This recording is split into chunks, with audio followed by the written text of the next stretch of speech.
Hey there, Lisa. I really hope I'm saying your name right. If I'm not, please pardon me and um, correct me and let me know what is the correct pronunciation. Thanks for speaking super clearly and being engaging in your voice as you presented your video. I think you brought up a great point that our texts, our learn materials originally brought up, but just expounding on the fact that most people don't read the paperwork they're handed. Um, I mean, it feels like every other day I'm getting a notification on my phone from some app that says like our terms and conditions have been updated, and I've never read a single one. And so informed consent is obviously super important to the care of the patient.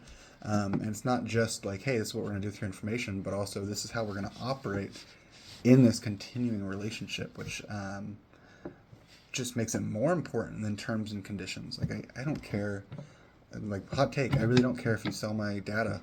Like, I get the calls either way. As long as it's not my bank information, it's like I get the spam calls, whatever. But informed consent, I mean, it's a continuing relationship, and so it outlines what's expected of both parties.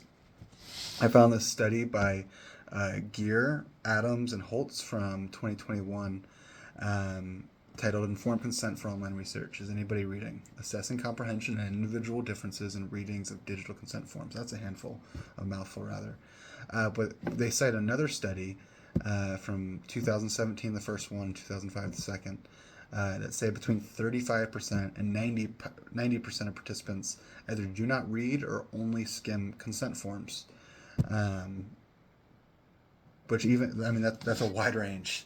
I remember an earlier class at Liberty, it said between 68 and 92% of youth or of Christians give their life to God before 18. I'm like, that's a huge range. That's a big difference.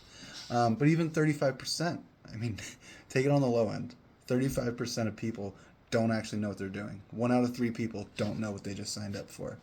And so, as you say, kind of making this continuing conversation and drawing it out that it's not just a piece of paper that you look over and sign, but that you actually ask questions.